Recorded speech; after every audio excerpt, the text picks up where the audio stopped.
No one took the crying bride at the station, until a rancher's son pointed, "That's my mama." The wind had a cruel way of finding the thinnest parts of a person's clothing, a person's hope. It swept across the raw-planked platform of the Redemption Creek station, carrying with it the grit of the plains and the scent of coal smoke and finality. On that platform stood a woman, Elara, her dress a pale, weary gray that might have been white in another life, for another occasion. Her hands, chapped and red, were clenched together at her waist, a small anchor in the tide of staring eyes and low, murmuring voices. Beside her, a boy no older than 5, Leo, held onto a fold of her skirt, his face buried in the fabric, hiding from the world that had cast them out. They were an island of misery in the bustling indifference of the afternoon train's arrival. The whispers called her the crying bride, the mail order mistake sent back to sender, only there was nowhere to send her. Silas Blackwood saw them the moment he tethered his horse to the hitching post outside the general store. He was in town for salt blocks and coffee, a trip he made only when necessity outweighed his deep-seated desire for solitude. He was a man carved from the same hard land as the bluffs that shadowed his ranch, his face a map of sun and silence. He saw the woman's rigid posture, the slight tremor in her shoulders that she fought to control. He saw the small boy, a detail that tightened something in his chest, a rusted hinge of memory and pain. He had learned long ago to turn away from such sights. The world was full of sorrows that were not his to mend. Mending his own had proven impossible. He turned his attention to the list in his pocket, the familiar weight of his own burdens a more comfortable companion than the fresh grief of a stranger. He conducted his business with the same economy of motion and speech he applied to everything in his life. He nodded to the storekeeper, pointed to the sacks of feed, the block of salt, the tin of coffee. He paid in coin, his movements deliberate. But through the store's dusty window, he could still see the woman and the boy on the platform, unmoving, as if they might turn to stone if they stayed there long enough. The station master, a man whose patience was as thin as his hair, finally approached them. His voice was not loud, but it carried the sharp edge of authority used to shooing stray dogs. "You can't stay here all day, miss. The train's moving on. You got a ticket? You got somewhere to be." Elara did not look at him. She stared straight ahead at the endless track, the 2 steel lines that had brought her to this desolation and offered no way back. A single tear escaped, tracing a clean path through the dust on her cheek. She shook her head, a barely perceptible motion. "Well, that's not my problem," the station master grumbled, his frustration growing under the scrutiny of the onlookers. "This is a platform, not a poorhouse. You need to move along." He made a motion to take her arm, a gesture of impatient dismissal. It was then that the boy, Leo, finally looked up. His small world had been reduced to the scent of his mother's worn dress and the terrifying sound of the man's voice. He saw the station master's hand reach for his mother, and his gaze darted around, seeking a shield, a protector, any port in the storm. His eyes landed on Silas, who had just stepped out of the store, his supplies in a burlap sack slung over his shoulder. He saw a man who was tall and solid, a man who stood apart from the others, his stillness a stark contrast to the station master's agitation. In the desperate, flawless logic of a child, he saw a solution. Leo's small hand let go of his mother's skirt. He took a single, wobbly step forward. He raised a small, trembling finger and pointed directly at the silent, weathered man emerging from the store. His voice, though small, was clear and piercing in the sudden quiet. "That's my mama." The words hung in the air, a child's impossible claim. The station master froze. The whispering townsfolk fell silent, their curiosity piqued. Everyone turned to look at Silas. They saw a reclusive rancher, a man known for his silence and the deep sorrow that clung to him like dust. A man who had buried a wife and child years ago and had spoken to almost no one since.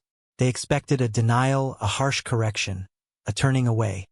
Silas stood rooted to the spot, the weight of the burlap sack suddenly immense. The boy's words were a stone thrown into the still, dark pool of his grief. He looked at the child's tear-streaked, hopeful face.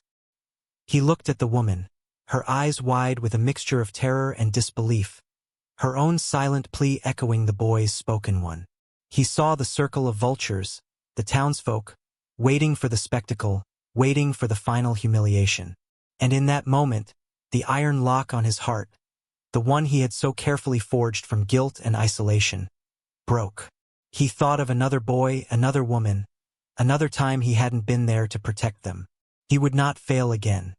He shifted the sack on his shoulder. He met the station master's gaze, his own eyes as gray and unyielding as a winter sky. Then he looked at Alara and the boy. Slowly, deliberately, he gave a single, solid nod. He accepted the lie. He claimed them. The journey from the station to Silas's ranch was a long exercise in silence. Silas led the way to his wagon, a sturdy buckboard laden with his supplies.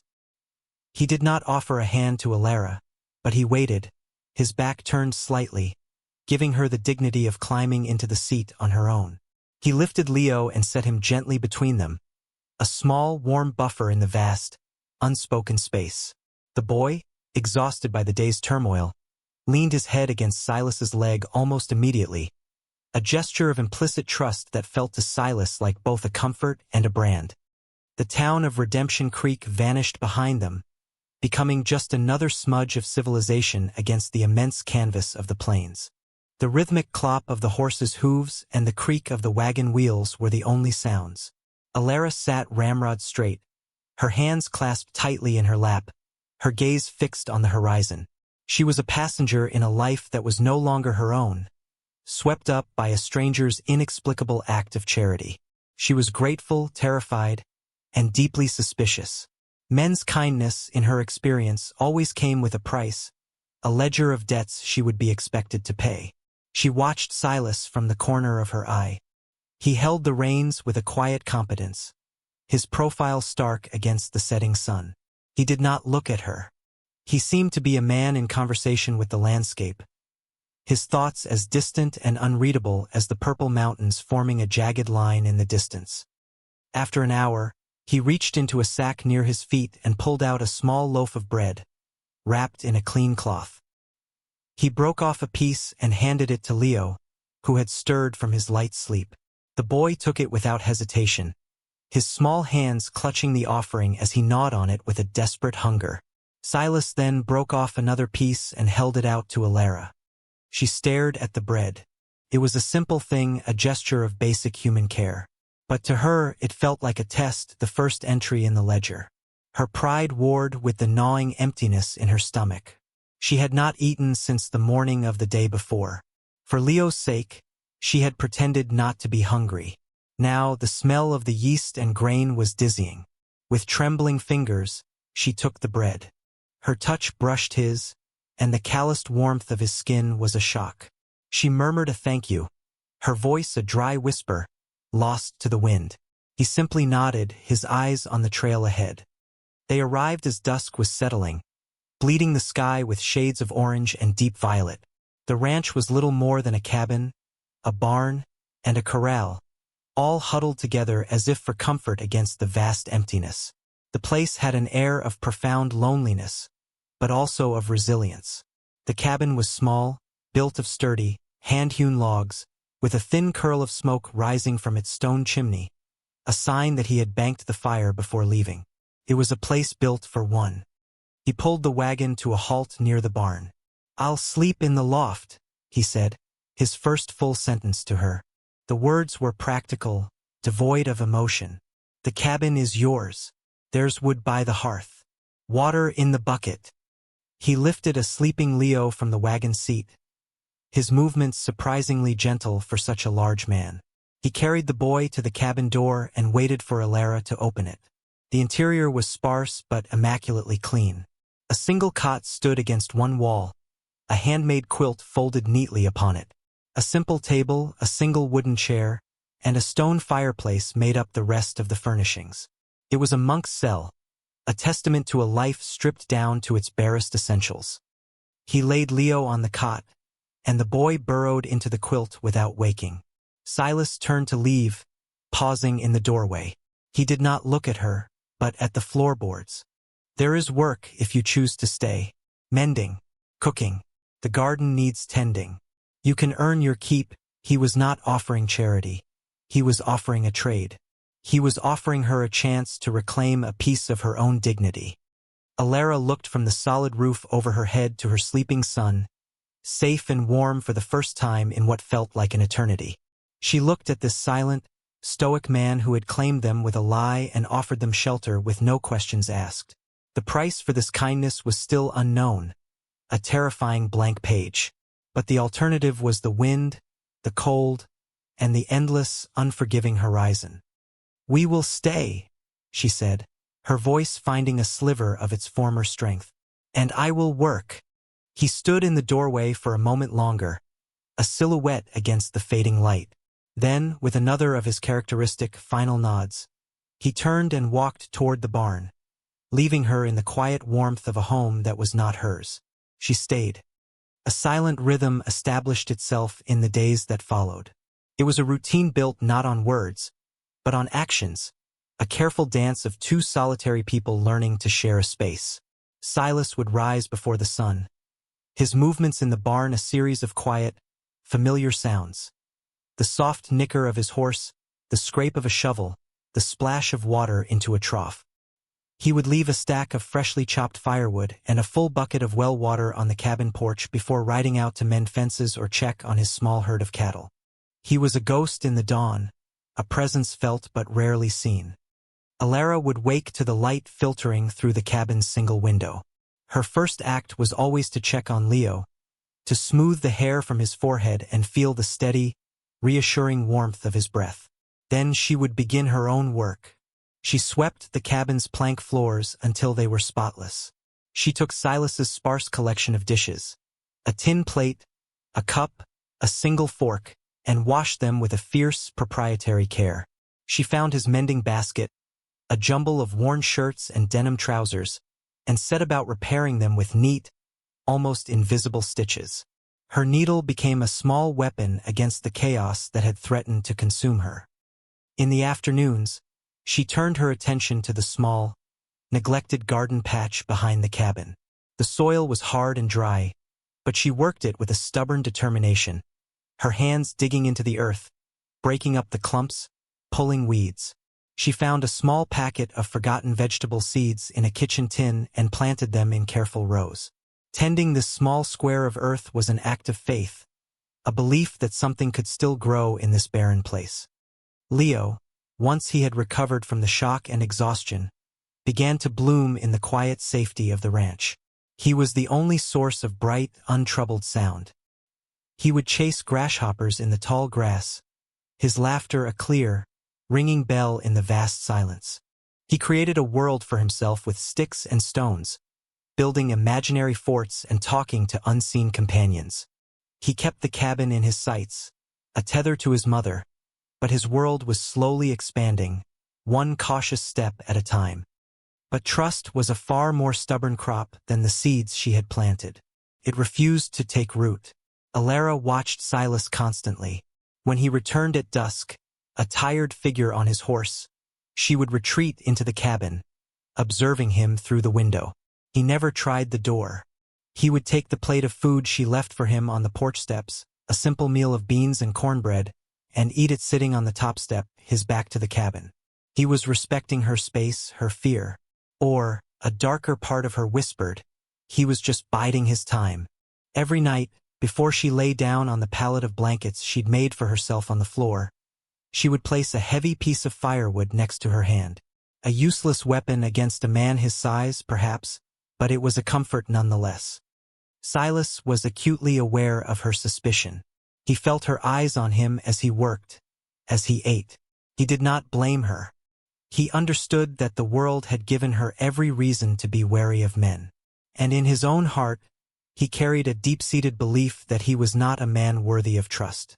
The guilt he wore was an old, familiar coat. He had failed the two people who had trusted him most in the world. Her caution felt like a just punishment, a penance he was meant to endure. So he kept his distance, offering her the only thing he had to give, a wide, empty space to occupy without fear of him encroaching upon it. One cool evening, as the sun dipped below the horizon, painting the clouds in fiery strokes, Leo's explorations took him farther than usual. He toddled toward the open doors of the barn, drawn by the scent of hay and horse. Alara, watching from the cabin doorway, felt a knot of panic tighten in her stomach. She hurried after him, her heart pounding. She had forbidden him from going near the barn, the one place that was solely Silas's domain. She reached the doorway and peered into the dusty, shadow-filled interior. Her breath caught in her throat. Silas was there, but he wasn't working. He was sitting on an overturned bucket in a sliver of remaining daylight, his broad back slumped. In his large, calloused hands, he held a small, crudely carved wooden horse. The paint was worn away in patches, the simple yarn tail frayed. He wasn't doing anything with it, just holding it, his thumb stroking the smooth, worn wood over and over again. The gesture was one of such profound, private grief that Alara felt like an intruder on sacred ground. She saw in that simple, repetitive motion a sorrow that was as deep and silent as his own. It was a grief she recognized. Without a sound, she scooped a curious Leo into her arms and retreated back to the cabin.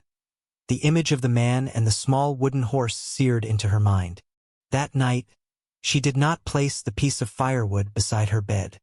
The wind began to shift, carrying the first real bite of autumn. The vast, blue sky of summer gave way to a heavier, gray ceiling, and the mornings were laced with a crystalline frost. The change in the weather mirrored a subtle shift within the cabin and the barn. The silence between Silas and Alara remained, but it was no longer a wall of suspicion. It was becoming a shared territory, mapped out with small, unspoken gestures. Silas noticed how Alara shivered when she went to the well in the early morning, her shawl thin and inadequate against the biting wind. He said nothing, but the next day, a heavy wool coat appeared on the peg by the cabin door. It was a man's coat, dark gray and smelling faintly of cedar and disuse, but it was thick and warm. It had belonged to his mother, stored away in a trunk in the barn loft for years, a relic of a life before his own. He left it there without a word, an anonymous offering. When Alara found it, she stopped, her hand hovering over the rough fabric. It was an answer to a need she had never voiced. She slipped it on. The sleeves were too long, the shoulders too broad, but it enveloped her in a cocoon of surprising warmth. Felt like a shield. She wore it that day, and every day after, rolling the sleeves back with a practical neatness. The coat became a silent conversation between them, a symbol of his quiet observation and her quiet acceptance. Leo, in his own way, was also building bridges. One morning, Silas emerged from the barn to find a drawing scratched into the dirt patch near the cabin steps. It was a child's simple, unmistakable art. A large, lopsided stick figure, a medium one with a triangle for a skirt, and a tiny one standing between them. Next to them was a wobbly square with a chimney puffing out smoke. The three of them, the house, family. Silas stood looking at the drawing for a long time, the cold morning air stinging his lungs. He felt a crack form in the icy wall he had built around his heart. He walked around the drawing, careful not to disturb it. In return for the coat, Alara began a new ritual. Each morning, just as the first light touched the eastern hills, she would place a single tin cup of hot, strong coffee on the porch railing. She would watch from the window as he came to the porch for the wood and water. He would see the cup, steam rising from it like a prayer. The first time he paused, then picked it up, his large hand wrapping around its warmth. He drank it slowly, standing there, looking out at his land. It became part of their routine, a daily communion that required no words. Thank you. You're welcome. The fragile piece was tested one afternoon when Alara was mending one of Silas's oldest work shirts. As she was reinforcing a seam near the collar, her fingers brushed against a small, rough patch. She looked closer. Hidden in the worn fabric was a tiny, embroidered daisy, its white threads faded to ivory, its yellow center a mere suggestion of color. It was not her work. The stitches were finer, more delicate. The little flower was a ghost of another woman's touch, another woman's care. A wave of memory, sharp and unwelcome, washed over her. She thought of the man she was supposed to marry, Mr. Alistair Finch. He had written her letters filled with flowery prose, promising a home with a garden, a life of simple beauty. He had painted a picture of a world that did not exist. That night, as she tucked Leo into the cot, the boy asked for a story. Her voice was low and soft in the firelight, but from his place on the porch steps, Silas could hear every word. She told a story about a foolish bird who believed a fox's promise of a nest lined with swan's feathers. The fox led the bird to a beautiful clearing, but when he saw that the bird had a chick, a small, hungry mouth to feed, he declared the clearing was his alone. He chased the bird and her chick away, leaving them with nothing but the cold wind. Leo fell asleep before the end, but Silas sat in the darkness, the tin cup growing cold in his hands. He now understood the shape of her sorrow, the particular cruelty of a promise broken not just for her, but for her child. He looked at the cabin, its single window glowing with warm light, and felt a surge of protectiveness so fierce it startled him. This was not a clearing. This was a home, and no fox would ever get near it. The sky, which had been threatening for days, finally broke. The storm did not arrive gently. It descended upon the plains like a hammer blow. The wind shrieked like a banshee, tearing at the roof of the cabin, and the rain turned to sleet, then to a thick, blinding snow. The world beyond the single window vanished into a swirling vortex of white. The blizzard raged for a day, and then a second, trapping them in the small, isolated world of the ranch. The cabin, which had begun to feel like a sanctuary, now felt like a cage. It was on the second night of the storm that Leo's cough, which had started as a small tickle in his throat, deepened into a harsh, ragged bark. A fever followed, climbing with an alarming speed. He tossed and turned on the cot, his small body radiating a frightening heat, his cheeks flushed a dangerous red. He cried out in his sleep, calling for his mother, his voice thin and delirious. Alara was consumed by a cold, rising panic. She bathed his forehead with a damp cloth. She tried to coax sips of water between his cracked lips. She wrapped him in blankets and then unwrapped him, terrified of doing the wrong thing. She tried every folk remedy she had ever been taught, but the fever was a relentless fire, and it would not yield. The howling of the wind outside seemed to mock her helplessness. She was alone, miles from any doctor, with her child burning up before her eyes. Silas, trapped in the barn loft, heard the boy's cries carried on the wind. At first, he tried to ignore them, telling himself it was just a child's fussing, that he had no right to interfere. But the cries grew weaker, more desperate, and a cold dread, horribly familiar, began to seep into his bones. He had heard cries like that before in this very cabin. He had been miles away then on a cattle drive, helpless. He was not miles away now. He pulled on his heavy coat, the one that had once belonged to his father, and plunged into the blizzard.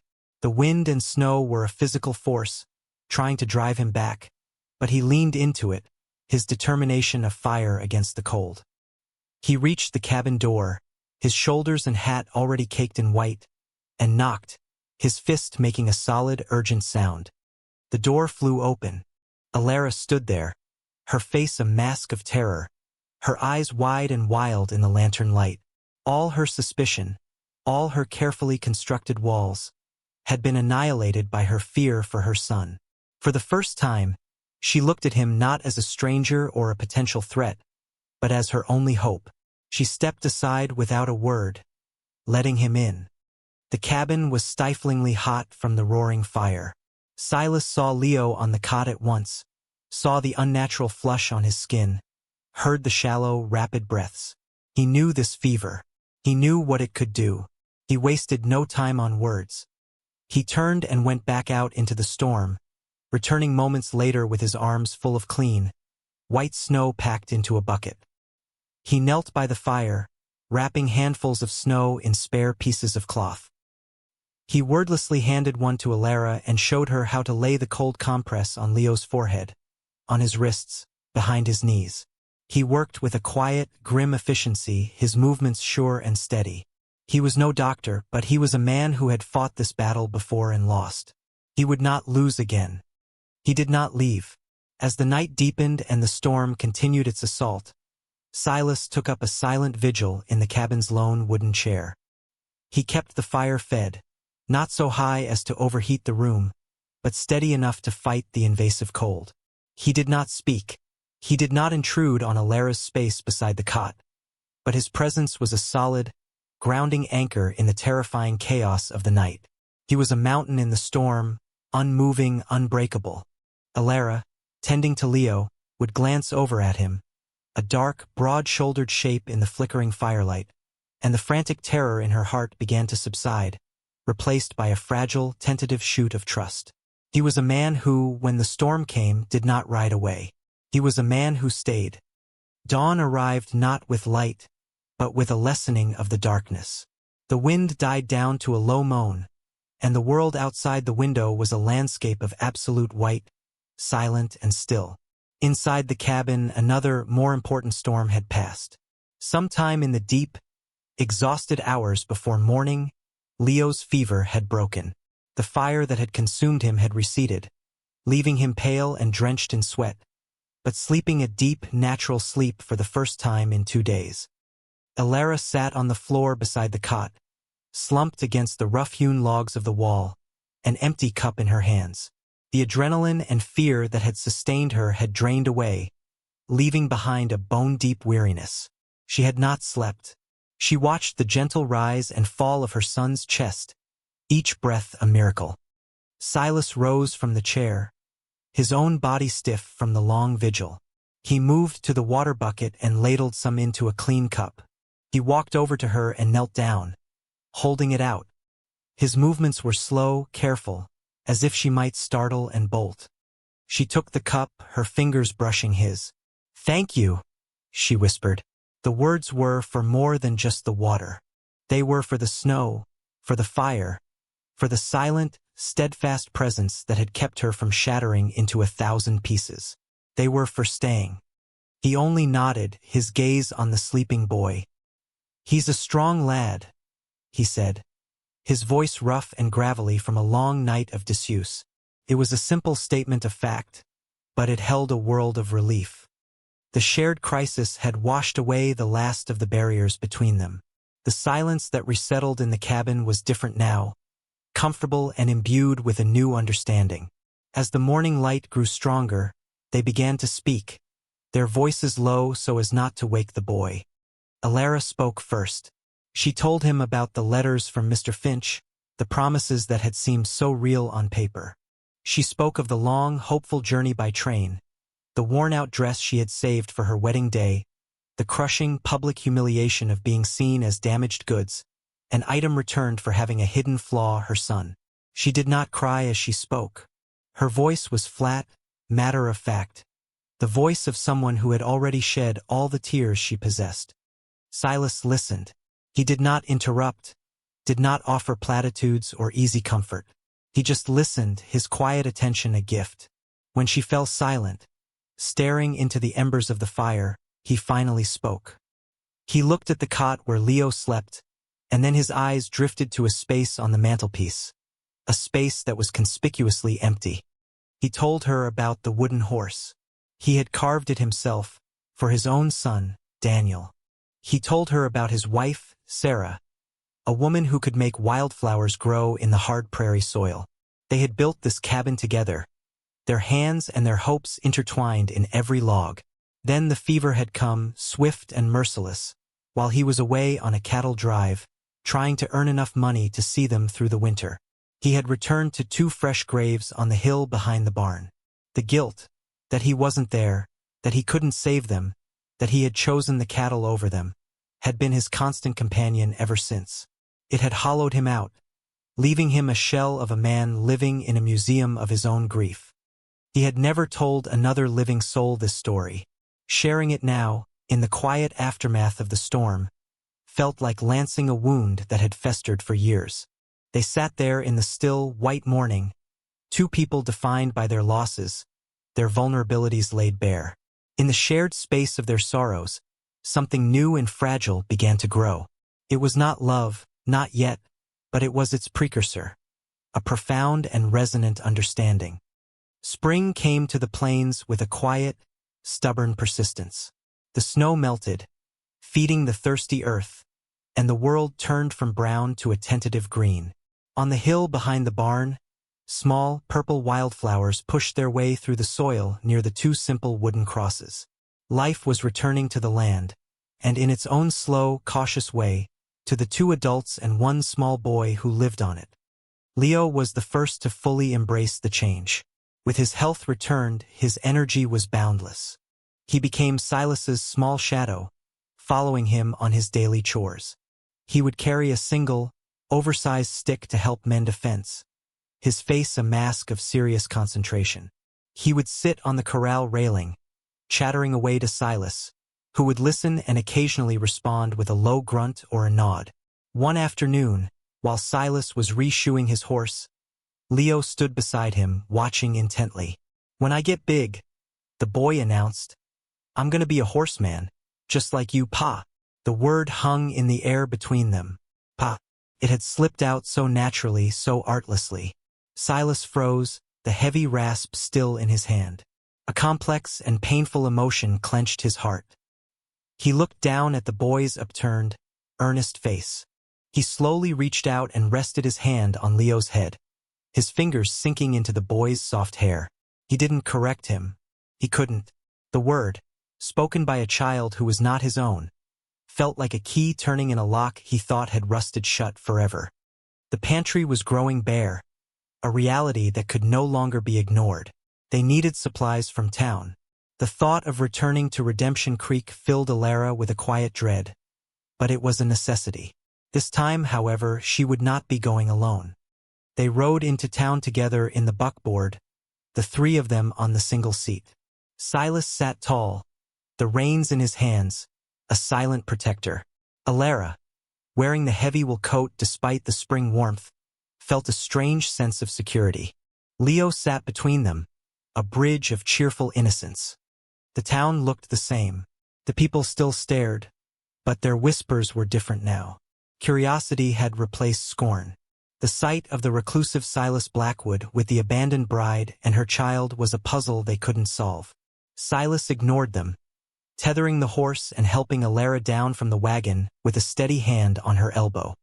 They entered the general store, the bell above the door announcing their arrival. And there, standing by the counter, was Alistair Finch. He was as she remembered, impeccably dressed, a faint sneer playing on his lips as he spoke to the storekeeper. He turned at the sound of the bell, and his eyes fell on Alara. A flicker of surprise crossed his face, followed by a cruel, dismissive smirk. "Well, well," he said, his voice carrying through the suddenly silent store. "Look what the prairie wind blew back in. I thought you'd have been coyote bait by now." He let his gaze travel from Alara to Silas, taking in his worn work clothes and weathered face with open contempt. "Found yourself another charity case, have you? Or did you have to sell the boy to afford this one's keep?" The insult was a physical blow.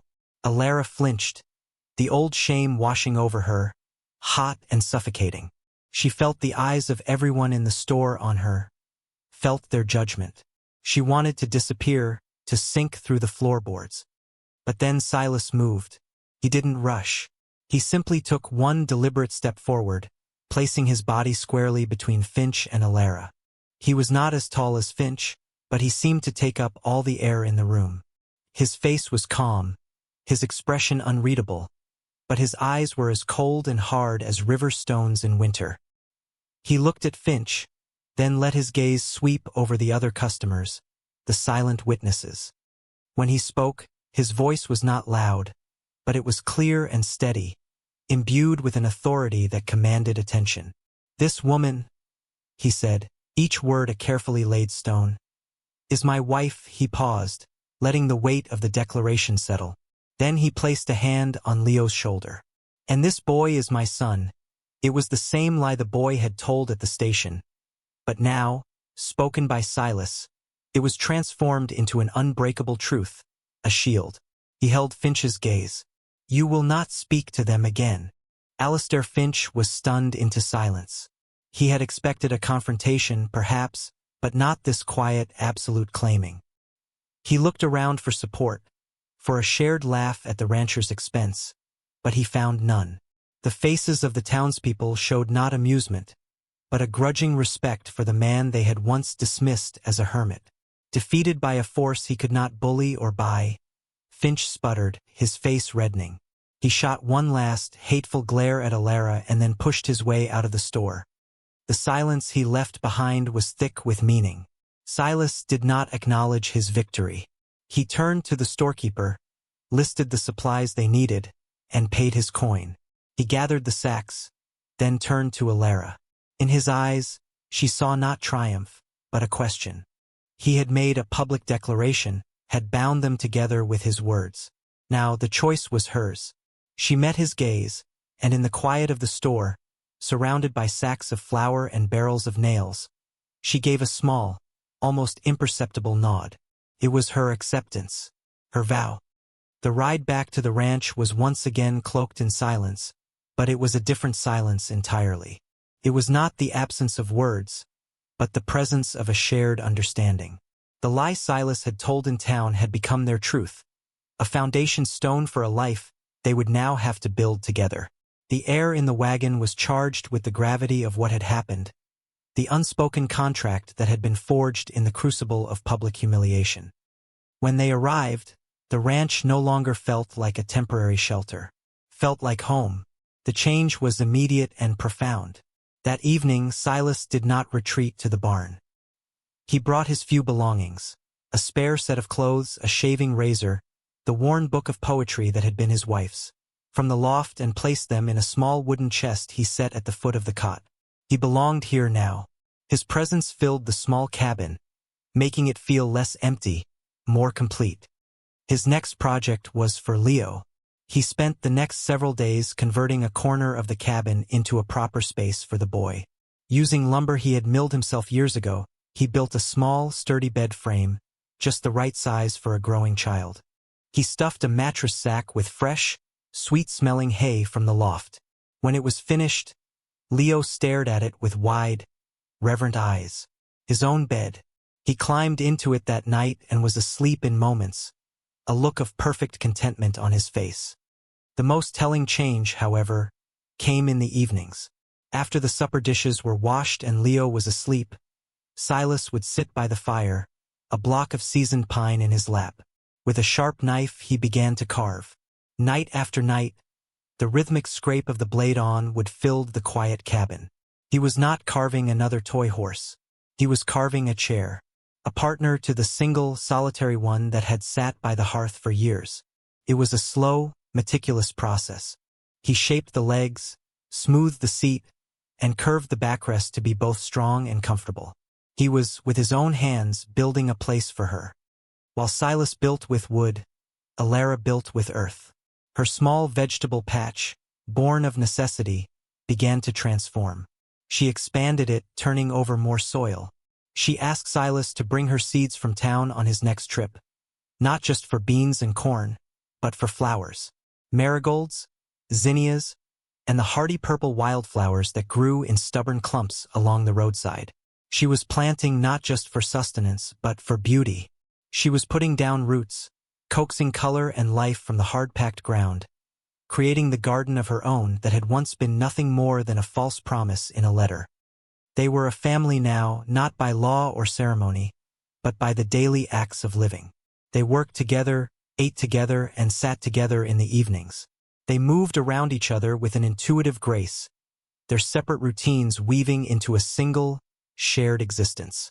It was a life built not on grand declarations of passion, but on the small, sturdy bricks of mutual respect, shared labor, and a quiet, ever-deepening affection.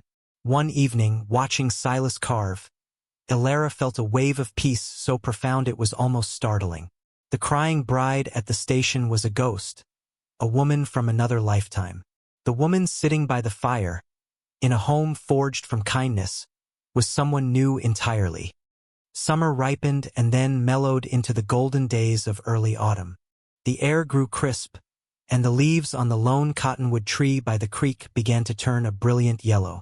The harvest from Alara's garden was plentiful, the shelves in the cabin now lined with jars of preserved beans and tomatoes, a colorful testament to her labor. The warmth of the sun lessened, and the warmth of the hearth became the center of their lives once more. One evening, Silas set down his carving knife. The second chair was finished. It was simple, sturdy, and beautiful in its unadorned practicality. It was a perfect match for his own. He ran his hand over the smooth, sanded wood, a gesture of quiet satisfaction. He did not present it to her with any fanfare. He simply picked it up and placed it by the fire, directly opposite his own. It was not just a piece of furniture. It was an invitation, a statement. Said, "This is your place. Here, beside me, always." That night, after Leo was asleep, Alara walked over to the new chair. She touched the high back, the solid arms. She looked at Silas, who was watching her from his own seat, his face illuminated by the firelight. Then, she sat down. The chair held her perfectly. The two of them sat there for a long time, the only sounds the crackle of the logs in the hearth and the gentle sigh of the wind outside. The silence between them was no longer empty or awkward. It was a rich and comfortable blanket, woven from shared history and unspoken understanding. From the cold silence of the plains, a warmth had grown. It was not a sudden fire, but the slow, steady heat of embers that had been carefully tended. It grew in the space between two chairs, in the scent of baking bread that now filled the cabin each morning, in the sound of a child's steady, peaceful breathing from the corner of the room. It was the warmth of home. Silas looked across the hearth at Alara. The firelight softened the tired lines that life had etched around her eyes, revealing the resilient strength that lay beneath. He no longer saw the desperate, abandoned woman from the station platform. He saw his partner, his wife. He saw the woman who had brought life back to his fallow garden and his fallow heart. He felt a need to connect, to seal the silent promise their life had become. Words were not his tools. They felt clumsy and inadequate for the depth of his feelings. Instead, he slowly unfolded his large, calloused hand and rested it, palm up, on the wooden arm of his chair. It was not a demand, not a gesture of ownership. It was an offering, a quiet question, a final bridge across the small space that separated them. Alara looked down at his hand. It was a rancher's hand, scarred by wire and leather, stained by soil. It was the hand that had chopped the wood that kept them warm, the hand that had held a cool cloth to her son's fevered head, the hand that had built the very chair in which she sat. It was a hand that protected, provided, and created. It was a hand she could trust. Slowly, she uncurled her own fingers from where they rested in her lap. She reached across the small space and placed her hand in his. The touch was light at first, a hesitant inquiry, before her fingers settled and grasped his with a gentle firmness. It was an answer, completion, a quiet, profound acceptance of everything that had passed between them and everything that was to come. Outside, the autumn wind whispered around the corners of the sturdy log cabin, but inside, there was only the peaceful crackle of the fire. Leo murmured in his sleep, dreaming his safe, childish dreams. By the hearth, a man and a woman sat in comfortable silence, their hands clasped, their two chairs facing the flames together. On the hook by the door, the heavy wool coat he had given her hung in its permanent place. It waited for a winter that, this year, no longer felt so cold. She stayed.